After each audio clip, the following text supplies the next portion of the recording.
tukikaa tukazungumzia mambo ya mpira, tukikaa tukazungumzia Diamond na Alikiba mkubwa nani, tukikaa tukazungumzia Freemason ushamba. Hela za bandia ukibuku unapewa 10,000. Hizo story za mtaani bwana. Sio mtaani, mimi ndo nakuelekeza sasa fact, mimi naelewa. Mimi machimbo nayajua. Basi. Sasa umeona lile ukiwa na buku unachukua shilingi 10,000 ya bandia. Kwa hiyo ina maana ukiwa na 10,000 unachukua laki ya bandia.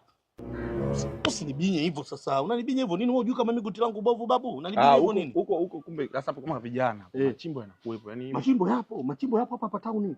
Yaani ni wewe tu una mtaji wa kiasi gani na unaongea na mfano ukizungumza na mimi. Basi na hapa tuendelee tu na habari za mpira. Mpira watu wanapiga hela, mimi nakuelekeza fact. Sasa huko ungeachana napo. Huko ndo sehemu nzuri.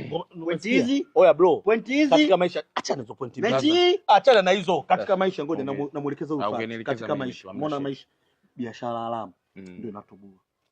Yaani mfano kama sasa hivi umeona mimi nikisema sasa hivi nikiwa serious nauza bangi kwa sababu mimi sinajua bangi inakotoka. Nikisema nauza bangi au nauza mirungu usinibinye. Tunapiga hela.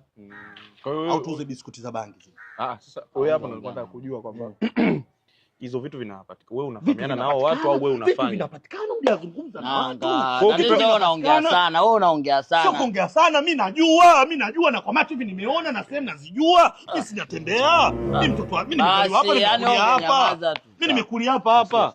Usinipige bega hili. Usinipige bega hili kwa nguvu sasa. Usinipige bega hili kwa nguvu. Usijali, hivi vitu vya kawaida. Kwa hiyo mimi naomba tu niingie kazini kwa sababu sisi vijana wote. Kwa hiyo tunaweza kuwa tunasaidizana katika hii hali. Ila huyu hapa tu. Ni sawa lakini naweza nikazungumza naye vizuri kwa sababu inaonekana kuna vitu vingi sana anavijua. Usinitoe mkono Usikie. Sikwambia nanga lakini. Sikilize basi. Tusimame kidogo. Kwa nini? Nilikuwa nataka tuende tu ili uweze kaenda kunielekeza au machimbo inaweza kusaidia taifa kwa sababu majanga haya hivi huwa machimbo unaenda hivi mwisho wa lami ndio unanyosha mimi. Sasa usinijibu kwa hivyo tunaweza ukaenda kuelezea huko polisi. Simama basi simama basi simama. Naelezea nini? Wewe umesema pesa bandia unajua zinavyotengenezwa, si ndio? Nani anajua? Wewe unazungumza naye. Nisikilize mimi basi. Kuachana na hao vijana wengine. Wewe umekuja umetukuta sisi tuna stories zetu. Lakini wewe umeingia na story ambazo umesema kwamba pia biashara haramu ndio biashara ambayo inaweza ikatupa pesa. Kwa hiyo wewe utalisaidia jeshi la polisi. Kusaidia nini? Kutoa taarifa hizi. Kama raia mwema tu wala usijali. Taarifa ya nini? Kuhusu bangi, kuhusu pesa bandia. Mimi sivuti bangi kaka angalia mikono. Usijali. Huwezi kuwa unavuta lakini unaweza kuwa unaharibu vijana wenzako kwa ajili. Sivuti bangi wala siuzi kaka. Tunaweza tukaenda kituoni basi kwa sasa. Ndio nasema naenda. Tuende kituoni. Mimi sina chochote ninachojua hizi story tu. Tutaenda kutueleza tu. Wewe mbona utaeleza tu hamna shida usijali. Nachangamsha genge. Hizi story tu za. Kwa hizi story huwezi kuwa unachangamsha genge. Wanabishia serikali sisi tutaongea. Ndio maana nakwambia, pigie Keito. Haya.